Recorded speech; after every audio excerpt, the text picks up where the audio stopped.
Yay Media Group.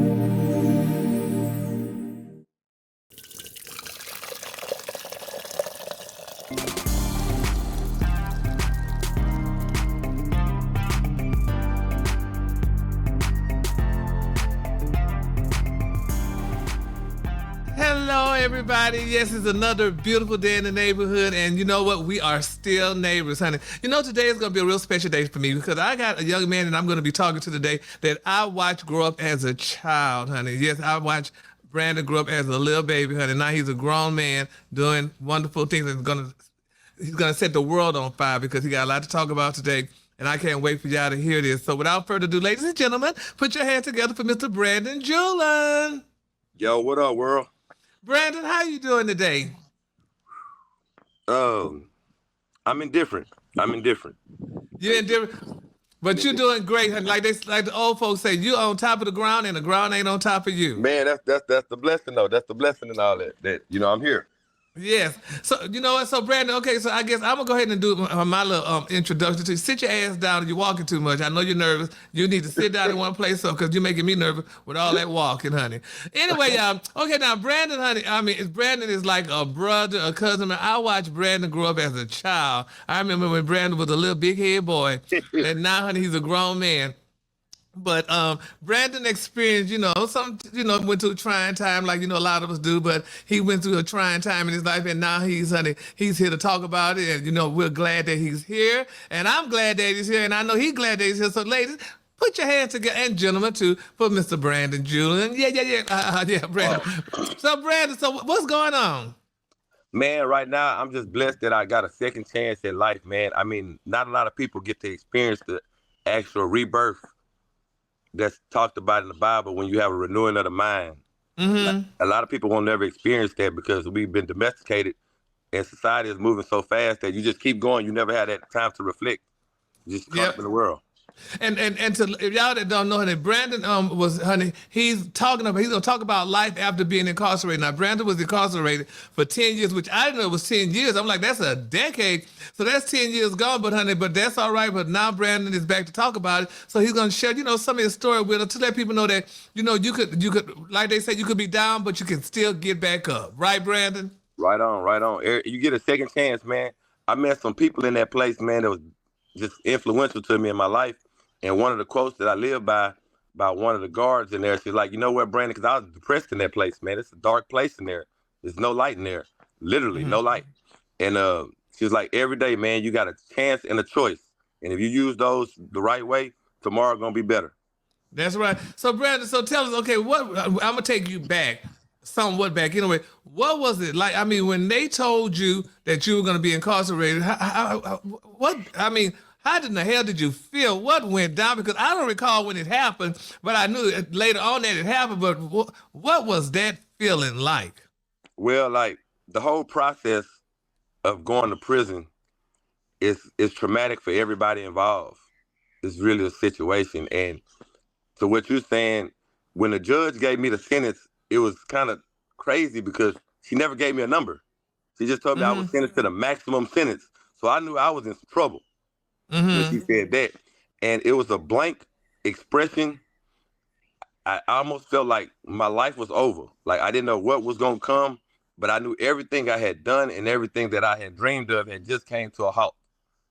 And yeah, because you were in college, right? Because you were in college at the time. Well, no, that was my first felony. My first felony I got in college at Prairie View. That was something that was very detrimental to my future because I didn't actually understand the impact of what being a felon was and the impact that it have on my future. So that kind of derailed me because as people, nobody really know this, probably my closest family know that. Maybe my mom, I don't even know none of my cousins really know that I was going to school to be a teacher, a history teacher. And with a felony in the state of Texas, your dreams pretty much shattered after you get a felony. Like, so now I was stuck in a place where I can't do what I want to do, so I better do something, and that spiraled into a whole nother situation. Yeah. So, I mean, because I could only imagine. And I mean, like you said, it don't just affect you, it affect everybody, your family and all that stuff too. and I'm kind of like jumping around. So, but the thing is, with having a felony, especially in the state of Texas, but almost anywhere, which is a sad situation, you can't have a felony. If you have a felony, you can't do nothing but be president. Look, you know what the crazy thing about that was? Like, I've been blessed, man, to come from a family that's pretty influential in the city, man. And I've been that kind of kid my whole life growing up, that I was just kind of cool, like I really never was a hater. Like I promoted everything that everybody ever did. I was cool, but to come home with a felony, have a job opportunity, nail the interview, do the W-2, and this is for the actual government. I had a job at the county. I was going to be working with the bridges and railroads, man. I was really ecstatic because this was like the month or maybe like 6 weeks out of prison. This is going to be a government job. I'm going to get the benefits, you know what I'm saying, and all that, because I've worked for the city of Port Arthur before, so I understood that. But at that time, when I worked for the city of Port Arthur, I was young and didn't understand that is what we're striving for, a long-term investment, you know what I'm saying, for your future. I didn't understand that. And they go to prison and think that you got the opportunity to right your wrongs and only to be denied because of the background. After I did whatever I did, I served my time, and I didn't like tell nobody to get no time cut. I took my lick. I did what I did. And to get denied on that set a fire inside of me, because I'm looking at the president like, damn, he ain't even been convicted yet. It's possibly that he could have done this. But here's me. I done did it, said I'm sorry, did what you wanted me to do, and I still get the axe. Like that was something that made me look at the country different, look at the world different. Like it's all just crazy. Still trying to process that. Like. Yeah, and speaking of, you said you look at the world. So, Branon, does it make you feel bitter, or does it make you get stronger to know, you know what, y'all may have done this to me, but I'm fit to move on and do something for myself? Wow, and that flight, that what you're talking about is so crazy, because to be honest and be transparent with the world, hell yeah, I'm bitter about it. Yeah, I'm very bitter about it, because I look at and the worst thing that happened to me, I think, was that I was educated. So you couldn't pull what they say, you can't pull the wool over my head. I know too much. I know too much. And I don't think, even the president, I don't think he can explain that situation. Yeah. If I was to pose that question to him, like, how do you, with a felony pending, get to stand in a position of the highest power in the country? And here I am at the lowest level of the country. I can't even get a job in my own county, the same county that convicted me. Like, that's crazy.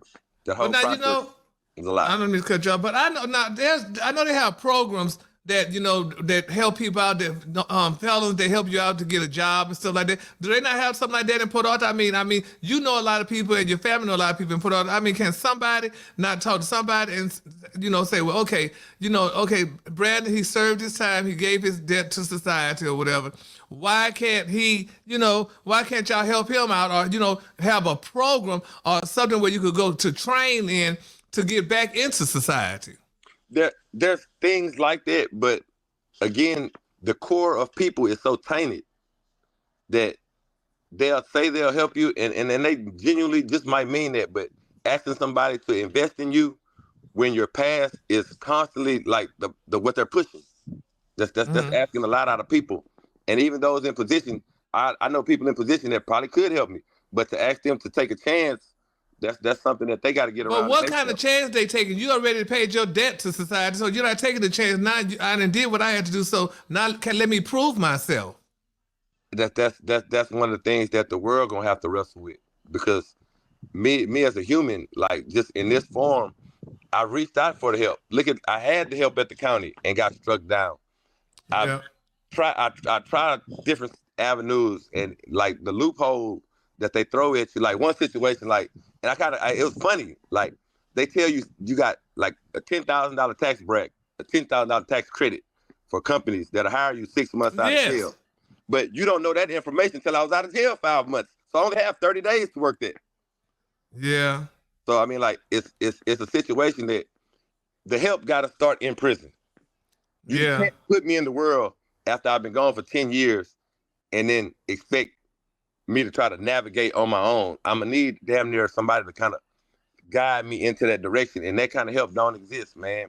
Yeah. Well, I tell you what, if your ass was here oh, you would be working right now. Because I'm the type of person, I'm like this, honey. I don't believe in all that talking like a lot of people do. Saying when we come, no, nigga, I'm taking, excuse my French, I'm taking you to the man. My Uncle Gary, man. Now, I'm taking you to the person. This is my cousin Brandon. This is honey, what he, he need a job. He went through this, and this. You know the thing. So now, what can you do? I don't like when people say they're gonna do something and then they don't do it. Don't do it. That that burns me up. And just to touch on what you just said, you being burnt up. Imagine someone in a situation where they've naturally been an independent person their whole life. Like one of the things I prided myself in, like where I'm at now, like in my mom's house in her backyard, it's a pretty nice house or whatever. But I always knew the essence of a man was for me to leave. So I never wanted to come back. But to come back to that is like a whole nother process because you got to get readjusted and nobody's gonna help you. So you're stuck here, you're looking for the help. And my parents, they never experienced prison like this firsthand. No. So they had no clue of what I would be like coming home. And exactly. We working on that, trying to get that. And like to actually sit and talk to you is therapeutic, but I gotta also be honest with you that my train of thought has been domesticated from prison. Like you get out of prison, but I'll never escape that reality. Like never. I was 1,995,560 in the system that been took down. And if you look at that's almost 2 million. Like that's a lot of people. But man. You know what though? Too, Brandon, what really bothers me too about going to prison and what have you stuff too. To me, prison is almost like what is I was thinking about it. The deal is it's like you'll go to prison, they'll have you go to prison, and then when you come out, they don't have no damn job for you or nothing to do. Right. Then you got to always come back home, most likely to your doggone mama house and stuff. And guess what? You're coming back to the same thing you left. You still see little Nook and Poo Poo still walking the streets doing the same damn thing when you left. So you're coming back to the environment you left to, and it ain't nothing for you to do. That's why I feel they should let it where you could be paroled or you should be able to go somewhere. I think when a prisoner get out of prison, they should be able to move away from their hometown because there ain't nothing there when they left. Right. That's how I feel. I mean, and you're absolutely right because one thing like that's an eye opener is that you got to remember I was removed from society for 10 years. 10 years. A decade, and society kept going. And then when I come home, I'm gonna see the world through a different set of eyes. Mm-hmm. And I take morning walks around my neighborhood, and I look at how my neighborhood was probably one of the most thriving black neighborhoods. Yes, it was. El Vesta Village, Texas, man. El Vesta, Texas, man. That's my thing. And I look at how the community failed us. We had a weekly school there. Like there was the summer program they had going on. It was epic. You know what I'm saying? Like people didn't have to pay for childcare in my neighborhood. We all went to the school. Mm-hmm. Summertime, you go on the weekly, man. Shout out Miss Barbara Ann Davis, man, the neighborhood mother. And like that school don't even exist, and the city ain't did nothing with it. It's just created a breed for dogs just to do their thing and whatever. Yeah. And speaking of dogs, my city's so twisted. They got $8 million to build a dog home, but you got people that's homeless sleeping in front of Walmart. Isn't that crazy? That is crazy. I'm going to see that because it wasn't like that when I left. Port Arthur was a thriving neighborhood. I mean, a thriving city, man. Mm-hmm. Like, it was a thing, and now my city going to the toilet. So, Brandon, does that make you sad when you see that? I mean, how does that make you feel? I think it put a fire inside of me, and I was fortunate to have some great, strong men in my presence. Like for 10 years the first 10 years, like, and actually this is the anniversary of my biological father's death. He's been dead 41 years. 41? Bruce been dead for 41? Yeah, wow. And like for the first 10 years of it, I had no concept of a father. So I never kind of really knew, like, the actual standard that should have been set for me. I was trying to search for something like that I didn't know what to look for.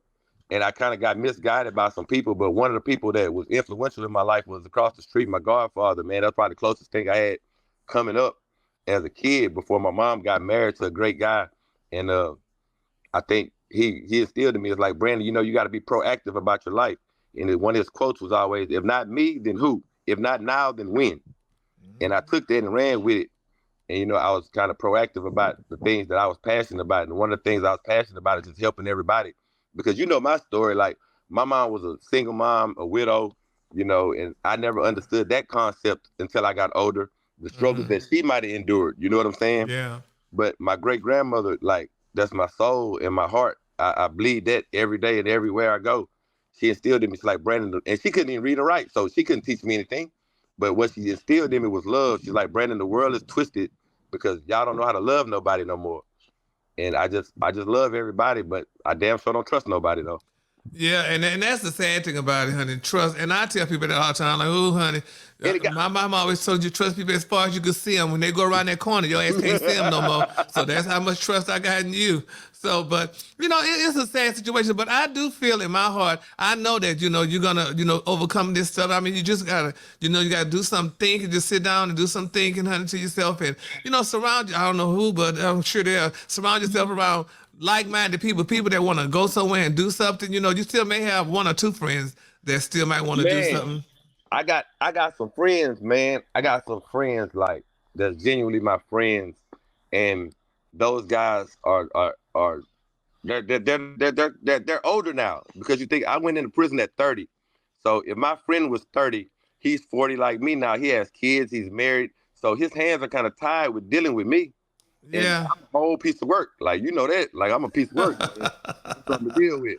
And it's just like, I think therapy, just having somebody to talk to like you and people that I know that genuinely have my best interest in heart is that's what the world needs, man. The world just needs, some people just need somebody to talk to, somebody to sit down and listen to their story. Exactly. And then you can build off that. Like, so, Brandon, have they offered you therapy since you've been home? They want some money for it, if anything. I know they got some kind of damn therapy that you could, because I know when I had my first breakdown. Well, yeah, when I used to go, I used to go to MHMR when I had my first breakdown, honey, and it was free. Hell, I'm sure it's still open right there off of 9th Avenue. Hell, go to MHMR. Yeah, go to MHMR, and honey, you need some therapy. I've been there. They diagnosed me with mental health in prison. And they got people in prison in those positions that's genuinely good people, and I love them to death. They're just good people, man. But they actually worked with me and helped me. But one of the bumps in the road that we ran into with that was a sad truth that she had to admit it. She'll never truly understand my situation because she had never been in prison. No matter if she worked there, she was a CO and all that. We went down through there with it for like weeks and months. I was like, but you'll never truly understand because you don't live in that world. And I can't expose certain truths to you because you're still a officer of the state. Yeah. Like, how open can I be with somebody that's in bed with the state? That's a whole different type of trust I got to give you. And that's not reality, because I ain't never been one to just get in bed with the state. Like, yeah. Because when if I be honest and you process the mindset of when you're going through trial, they give you your paper, and it's the state of Texas versus Brandon Julun. So, like the youngsters, I'm still trying to get up with the lingo or whatever so I can be like relevant. But now Texas is my op. I've got an op in the state of Texas. Oh, and what is op? I've heard that word. I think like my daughter, man, she laughs because like I try to be so cool with her, and I just tear the lingo up. But if I had to like tell you what the opposition. Yeah, the opposition. That's it. And that's crazy that they shortened it instead of teaching people that the word. I wonder how many people really know that op is short for opposition. Because I thought op, because op in entertainment business, I thought, that's a prop. Okay, so I'm getting op and prop mixed up. So when the real thing is, the hell with the opposition, man. Opposition means you finna struggle.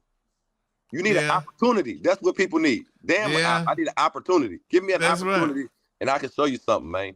Because nobody to go help those disenfranchised and disconnected people from the world. You got to get somebody that's actually been there. Yeah. And I thank God for coming into my life in there, because a man of God came get me when I was in a dark place. Like, I had plans to tear that prison upside down. Oh, Lord. And with my education and background, I kind of was slick enough to where I knew how to play like that. But the man of God came in my life, and how I knew he was I don't even know if he's a genuine man of God, but how I took to that was, money motivates people. This is somebody that came in my life, and I literally could look at him and tell, you're not coming here for no money. Like, that's not your motive. What is your motive? And I spent years in the office with that man, and we had the most heart-wrenching talks. We cried together, we laughed together, we prayed together, man. And just that experience in itself led me to believe that if I get out of here and I make money my motive, I'm destined to be back in prison because I become a slave to the dollar. And I mean, look at what's going on with the industry. All these people, when they were broke, they were pretty cool. It's when they got the money they flipped out. Yeah. But like Oprah said, honey, people talking about it ain't the money that changed. That was always you. The money just magnified it. So yeah, and to the extent with what she's saying, I guess you can kind of say that's true. That the money made you able to do things that you thought you always wanted to do. Mm-hmm. But as long as that greed was there, it was twisted because the biblical principle says that money is not evil. It's the love of money. That's right. We get it all twisted. We always say the love of money. No, it's the love of money. It's the love not of the money. Money is not the root of all evil. Oh, it's no. the love of it. It's the love of it. It's the love. Because I know people like I have a grandfather, man, and it's a sad thing. I missed his funeral, bro. Like that's the thing. That's the thing that I'll never come to grips with. Like a trauma that I'll never. That's somebody that really loved me, and he had a couple of commas. You know what I'm saying? Mm-hmm. But he would always instill in me like, it's not about the money, Brandon. I almost lost my life for it. So what good is having this money when I got to realize that I damn near died for it? Yeah. Like, and my grandpa was so cool, man, that he could have them kind of talks with me and instill in me that money is not it. Even in my criminal endeavor, like, it was never really the money because, you know, my situation, hell, what I'm gonna look like showing my mom I got $10,000. She gonna call the police. You know me is finna call them laws, bro. Okay. Hey, look, let me make you laugh about this while we just being family and I'm being transparent with you. You remember that red BMW you had? Yeah. Man, that coupe, man, I wanted that red BMW, bro. And you wanted to sell it to me for $2,000, man. I had the damn $2,000, but I was scared shitless to show my mama, man. That's right. Where you get that money from? I knew that was coming. I had that. You know, me wasn't having that. She was not having it, honey. Yeah, like I couldn't show her that kind of money at 16, 17 years old. No. You know? And I ain't doing nothing but making pizzas, making what, $5 or something an hour? Hour, honey. I was dead. So Brandon, what's next for Brandon? What does Brandon want? First of all, I not only what's next for Brandon, I want Brandon to tell me what's next, and I want Brandon to execute it. Because Brandon, you definitely could do whatever you want to do. Joe always said that. Yes, and right now you're just going to a stumbling block because we know Port Arthur is not the greatest place or whatever. But I feel in my heart that Brandon, because I've been knowing you since you was a child, and I know you're a smart person, and I know that you definitely could do something, but you just got to collect your thoughts and say, this is it. I got to go and I have to do something because I don't want to just sit here and wallow in prison, talking about prison. You don't want to wallow in there. Nah. Because, you know, that's just like, I have a cousin that's always talking about his illness. Stop talking about the illness. That's been years ago. Let that go. Now let's talk about what's now. So tell me, what's your plans, what you want to do, and how you're going to execute it? I had plans, right, in prison to come out, and the trucking industry was the biggest thing going. Mm-hmm. You know what I'm saying? Like from watching TV and that type of stuff. And to come home, that was a thing that I kind of wanted to get into, but I ran into some bumps in the road with that situation that probably wasn't the most favorable for me. And because you got to think, I haven't drove a car in 10 years. So to teach me to drive an 18-wheeler, I'm going to need a little bit more time than the average person. Well, yeah, you know, maybe. Like and then that's a thing. So that was one of the things I kind of wanted to step my foot in, but I think I developed a skill set in prison that was helping people. Mm-hmm. I worked for the chaplain like for years, and if anybody that was in that situation with me know that I was in that situation, that God took a chance on me. He always said, man, God just told me to give it to you. And I kind of ran with that because I shouldn't have never had that job anyway because of my disciplinary actions. So he let me be me. I wasn't restricted on, I had to look like this. I had to do this type of way. And I was able to create some of the most influential situations that still thriving in that prison. I was able to teach guys, and those guys were able to teach guys. And then I was able to come back with the mental health side of things when I got transparent about my feelings, and I got to work with those people, and we created programs. So if I think I had an actual skill set that God gave me, it was the ability to connect with people and try to put them in their best situation. Because I look at me like nobody had nothing for me when I came out. Like they may have gave me some money, a couple of $100, but hell, even the thousands I might have had, like that wasn't cool because I got to buy clothes. You know, my community was affected by Harvey, so I came home with nothing. Like I didn't have a pair of socks, a pair of drawers, none of that. And I had to get all that when I came home. So I think if I could do what I really wanted to do, and with God, instead of chasing actual paycheck and chasing money, and I can chase what I want to do that makes Brandon pure in heart, I go in there and help them guys, man, and get them together because I don't want nobody in life to have to come out here and be lost. Because the world keeps moving, right? Yeah. And if I go lock you in the bathroom, Gary, for 10 years, you're going to come out twisted. Oh, yeah. Everybody's on this viral social media thing. That's the new challenge. Go lock somebody in the bathroom for about a week and then let them out and see how they feel when they come out. It's different. They're going to be different. And I'm different. I'm angry. I'm bitter. I'm emotional. I probably cry now than I ever cried.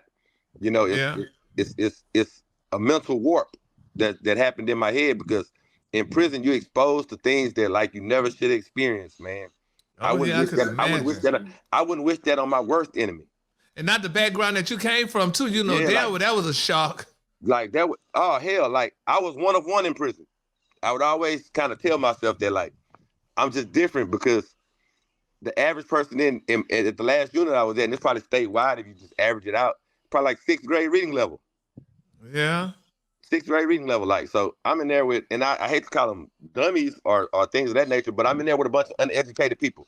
And to put a black man that's educated, first of all, and it's not a racist thing, but the world has associated black people with not being intelligent. From the NFL to sports, I mean, you look, it's just, we were dealt a bad hand not to shoot. So when you put me in that situation with them, I'm going to stand out because I was always articulate enough to know what to say and how to say it, but I was brave enough to where I'll say it to you. See, a lot of people get caught up in their fear that they don't project their feelings. They don't do that because their motives are twisted. You know what I'm saying? I always been one of those spirited people. Like I ain't never had a hater bone in my body. I want to see the world win, and to put me in a situation where the world has put these people in a situation where they're designed to lose, that was some dangerous shit for me to experience. I could imagine the corruption, the manipulation on the highest level. Damn, what the inmates doing?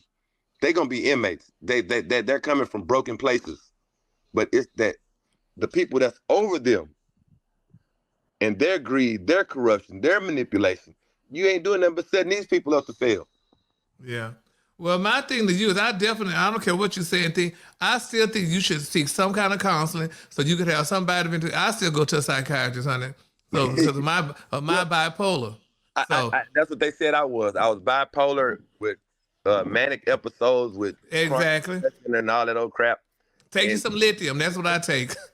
Man, one thing about it, I'm not taking none of that medicine. Hey, that's the damn problem with y'all now. No. I've had a bad experience with medicine, man. Well, not that medicine. You need to take some kind of medicine. So you don't want to be sitting there thinking about prison. Do you have nightmares? Shit, yeah. I had them in jail. I had them here. Like I think the craziest thing, like that, and I have to learn myself over again. And like, okay, this is why you do that. Like, I stay outside all day long, all night long, because I got a nice room, and I'll take y'all in there and show y'all my room. I got the big TV, the PlayStation, the whole joint. Like, you know, people love to live there, but I can't live there because the 4 walls are associated with prison. And I'll never do that. And I feel so free when I'm outside because I've been deprived of air. Yes, you have. Broad sunlight. So I'm just trying to catch up with all that. Like, exactly. And that'll take a minute. And that's right there, that part right there, I understand that. That part is understood. But still, but still, Brandon, I don't want you to deprive yourself from, honey, getting therapy. That would definitely help you. Therapy, honey, would help you. Could it help me? I mean, I never forget, when I used to get angry with my mom and daddy, honey, I used to write them a letter and stuff, and I used to do that. And then when I started going to therapy, it started helping. You can't tell me nothing, because, honey, if you tell me something, I got something back to tell your ass, because that's because of therapy. But I used to hold it all in. Right. So, but now I don't hold it in. I get to talk. I get to say how I feel. Like I tell people, therapy helped me get to where I'm at today in my life. Because I was the damn punk that everybody talked about. Look at that faggot and look at this and that and other and say all that shit. Now they would love to be this faggot getting the money that I get paid to be me. Okay? So get it out. But and you need to throw them damn cigarettes away too. I better not. So, but anyway, so it's just Let's go there though, because I think that as a society, and maybe it's the media, and maybe it's just our own ignorance that we pass on. You domesticate children to think a certain way, and when they get that in their mind, children are some of the most purest, innocent people. That when you domesticate a child, you actually don't know what you're doing. Nope. Because the greatest thing ever happened in my life, man, I was the class clown. Like, I was the guy that was going to have everybody dying ass laughing. The teacher finna catch hell with me. She's going to have to put me out the class to get the class back because I'm going to take over the class. Yep. And this guy, Mr. Mays, man, from the Mays Academy. Mr. Mays, yep, the drama teacher. High School, man. Yes. He was my English teacher. I didn't even know nothing about no drama. But he saw something in me. And I guess this was my charismatic personality or whatever. And he was like, dude, I'm going to make you a star. I'm going to put you on TV and I'm going to have you in places that you're going to see the world. You have all the money. And I was working at the little pizza joint then. He was like, man, nah. I was on some, I ain't doing that. Like, man, I'm making money. I'm making $200 every 2 weeks. I got every pair of Jordans come out. And my mama going to help me a little bit. So, like, the rumor went around the school that he was gay, right? Yeah. And I hated that for my life because the guy used to have me at school all day, like just doing the drama stuff. Like I was in a one-act play, man, with my classmates. Some of them know it that was in the play with me. And man, we would practice all day, all night, right? Well, he would drop, some of us home. And I was just shell shocked. I was like, man, I don't want nobody to see me with that faggot, man. I'm gonna have to fight behind that dumb ass shit. And that was the dumbest shit ever because, like, I think about what my life could have been if I just would have not been exposed to those type of truths about the world that people can put something in a child's head and you don't know how that child gonna take that, Yeah. And it's sad, man. Especially being a young black man that you are and coming from your little classmates and stuff. And the sad thing about it, they could have known that there was some greatness in you and they was blocking your little blessing, honey, so they were gonna try to say all kind of the stuff to torture you, to make you feel a certain kind of way, and then there it is. And the sad thing about that was like, it was, because I ain't no scary dude like that. Like we gonna get it on, but I was already knowing like, damn, I knew people because I knew how my family talked about each other in the black community. So I was like, even then, I didn't know I was doing it then, but I was protecting myself from a false narrative. Yeah. Because look at today how people's narratives get spun out around. Nobody know what Diddy did if your ass wasn't taking the dick from him. Yeah, but they knew the oil was there to help it. That's a fact, Jack. But even with that, like when a narrative get put out there, it's hell to change that narrative. Yeah, like, because I had to change my narrative in prison. Man, I was a bad actor. I seen one of the ranking officials from the county jail, man, and he told my uncle, man, he was like, "Your nephew, since I've been in the system, is the worst prisoner I've ever dealt with because he don't give a damn." Yeah. Like, and that's sad, like, like to even have it on my name like that. Like, so Brandon, if you could do it all over again, how would you do it? Damn. And you don't have to rush that answer. If I could do it all over. You talking about the whole life thing? Yes, if in the words of Cher, if I could turn back time. If I could turn back time, man. Man, I probably have to go. It's so much things I've done. I made so many bad decisions based off just how I was domesticated by society that I probably have to go just in a nutshell, I'd have to go back to the way beginning because who you are is the essence of where you come from. So I think like just, man, damn. Where did the shit go sour? Well, tell me this then, Brandon. Do you feel that everything you went and experienced in life, it was you supposed to go through it? Nah, hell no. I was never You know? supposed to be exposed to prison. That wasn't on my life. Well, That was some people. bad. That was bad choices that I made, that I created for myself. I made that. So I hate when people say that I was supposed to go through that. Hell no, I tried hard to go to prison. You did? You know how many felonies I created? Yeah, but so you wanted to go. No, I didn't want to go. Oh. I just didn't give a damn about going. You didn't. Oh, so that means, well, if you didn't give a damn about going, then you know, honey, what's the consequences just for doing the stuff you did. And that's what and that's one of the things I would touch on with the criminal mind.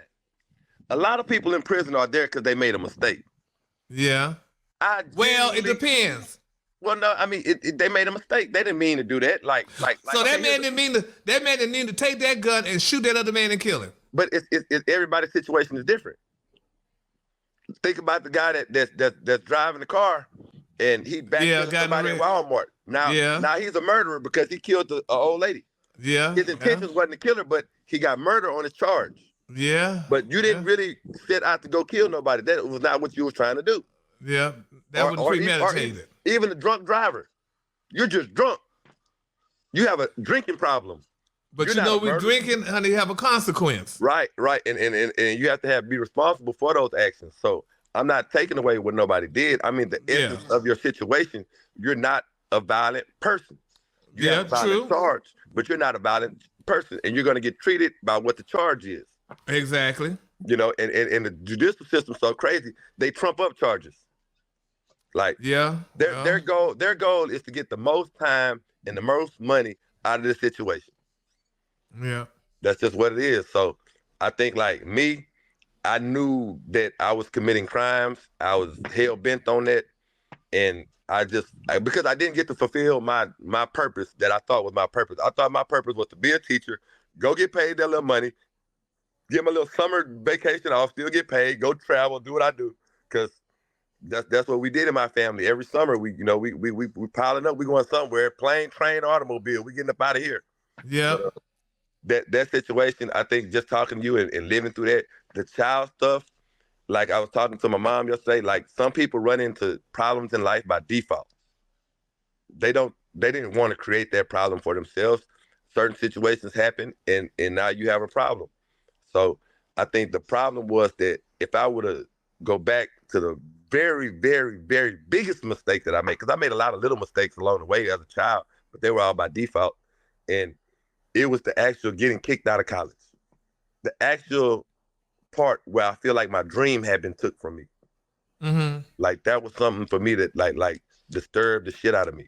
Like to knowing that you'll never be able to do what you think God had set out for you was probably the most disturbing mental piece of situation that I had to deal with. You don't think you could be able to do it to go be a teacher?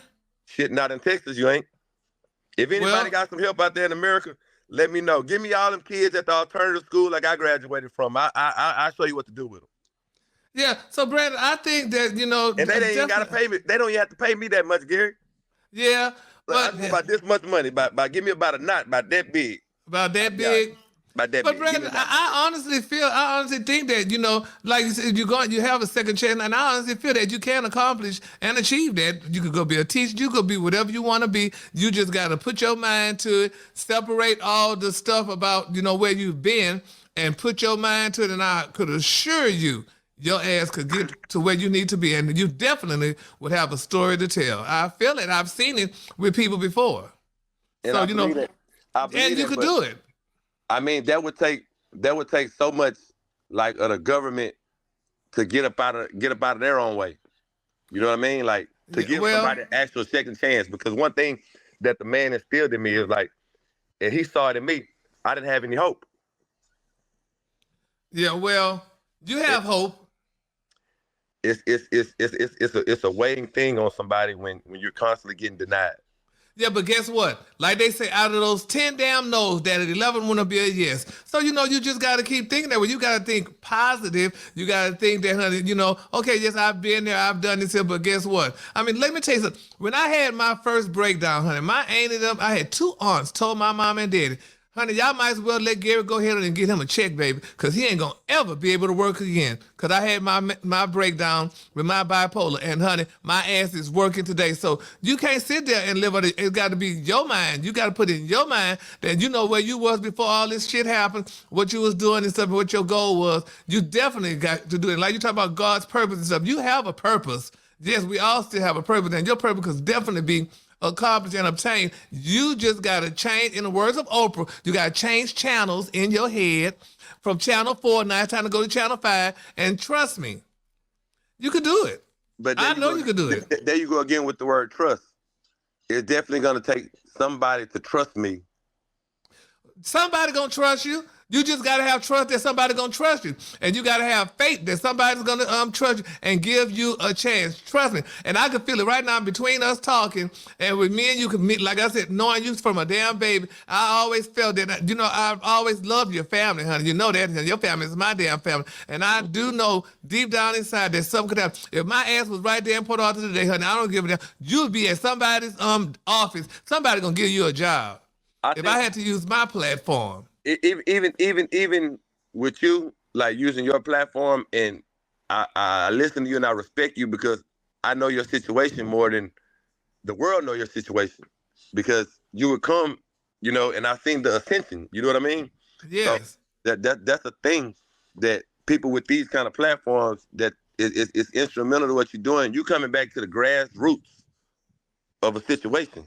Mm-hmm. That you don't even have to do that. Like, and that means the world to me. But you said something to me that maybe it might be, my blessing might be out of Port Arthur, and I might have to go get my crown somewhere else and come back as a king. Because have you heard the saying, Branon? A prince is never a prince in his own hometown. Wow, and that's crazy. I live in the hometown where it's the norm now to slander. Like it's whatever. Like they just talk down on each other, man, and that's the worst shit I've ever seen. Yep. But it's cool though. Like, it's cool because they glorify. They've been taught to at this juncture where I'm at, coming into the world. Everybody's at everybody. Like, and they use these phrases, but they don't even understand what they're saying. You know what it means when you say you coming for somebody? You coming with that means you're coming with ill intent. Exactly. Like don't come for me because I'm gonna come. You know what I'm saying? Like, I'm coming. You know, you can bet your ass on that. But but it's just that's not what I'm trying to do, bro. I'm trying to just turn my life around, and it starts at home with the people that I can directly affect. Like, of course, I would love to change the world, but that's just I gotta start with those people. Like, and I've been doing this on the low, because I ain't trying to get no, like, I don't chase that kind of stuff. Like, I always tell people, man, I live my best life already. Everything else now is just bonus. So I got to go get those people that's going to struggle with what I struggle with. And the hardest part of that is, like, I found it deep in me, is like those people that been through that situation. I got a generation of kids up under me that's related to me, that's going to deal with the struggles that I had to deal with, that they parents will have to deal with the struggle that my parents had to deal with. And it's my job as a pillar in my family before I'm anything to take care of mine, put my arms around my family and love on them little kids and let them know that, hey, man, I've been there. I know what it feel like to search for an identity. I know what it feel like to feel like nobody understands your struggle, because they really don't. But I do though. I do understand that struggle. And it's my job as a person to get into those kids and deposit everything that God gave me after all the shit I've been through, so they ain't got to go through that life. Like that, like, before I can help the world, I got to help my family. Yeah, and yourself. That's all I've ever been, is a defender of my family, man. Like, if you know me, man, like you know, family, everything with me, man. Like, like I lay my life down for mine. Yeah. Well, Brandon, I think you didn't talk to damn enough. But so, Brandon, if somebody want to reach you and get in touch with Brandon, what's your social media thing? I don't even know how to do all that social media stuff, man. I got a Facebook page, and that's my name. I don't go by a different name. I just go by my name, because at the end of the day, that's who I am. So they go to Facebook, Brandon Julun, Julun. Yes, sir. Yep. If y'all want to reach Brandon, honey, go to Facebook, Brandon. Give me an opportunity, baby. I don't want no ops, man. I just want an opportunity, man. Give me exactly. No opposition. I don't But want it's coming. Thanks, man. Well, Brandon, thank you so much for talking with me and stuff. And I mean, good luck to you in your endeavors. I know everything's gonna be okay. Don't take no wooden nickels. You know I ain't, man. I'm from Elvesta, Texas, man. We don't play that. Don't take no wooden nickels. And Brandon, you know, let me tell you something. You didn't see this though because you were gone, honey. But you know, Brandon, when the flood came, y'all house was completely underwater. Man, it was underwater. Man, look, this is different. Like, and you go in there like that's a can you don't even want to open. Imagine dealing with COVID in prison. Oh yeah, y'all had COVID. Oh yeah, and the people was dying and stuff too. Yeah, that was all the deaths. Oh my God, man, I'll never be the same because I've been exposed to so much death in prison. Yes, because you saw them dying and stuff like that, but I mean, like names. I don't even want to call them people names, man, because I don't want to stir up too much trouble. Yeah, no. But Lord knows, man, like that death, that's gonna live with me till the day I die. Yeah, but one thing, like I said, for you, because I'm looking at you, honey, I don't want you to be wallowing in none of this. You need to get past. It's easy to say for me to say get past, right. But you can't. But work on getting past this. Change channels in your head and go on to thinking positive things, and some positive gonna happen. We're gonna give you until hopefully it could be sooner, but by the first of the year, there's gonna be a new Brandon, and he's gonna be able to be doing some things, moving around, working, and we're gonna come back for this interview, another interview. All right, appreciate you, Gary, man. Anytime you ever need me, man, just let me know, man. We'll stay in touch, bro. Yeah, I'll see you when I come home. I'm coming home in a few. All right. Just don't wear no more True Religion, man. That's all. Yeah, but Brandon, because Brandon, I don't even know you. Brandon, what's your size now? Because I got so much of shit I gotta get rid of. You know my mama address. Mail it here. Yeah, no, I ain't gonna mail it. Y'all ain't gonna come to my house and look through it. That's what you're gonna do. So. Which house you got in Dallas or? Port Arthur, both. All right, yeah, we can do all that, man. I ain't got that. Yeah, so I'm going to come. All right, Brandon. Brandon, Julun, thank you so much. Good luck to you in your endeavor. And I'll talk to you when I come home. Tell your mama and Luda I said hi. All right, no problem, man. All right, I love you. Love you, too. All right, y'all. That's Mr. Brandon Julun, life after prison. I love Brandon, honey. I watched him grow up as a child. Him and his brother, Bryce, honey. And I love his family dearly. So thank you for tuning in. And I want you all to have a great day and a better tomorrow and love one another.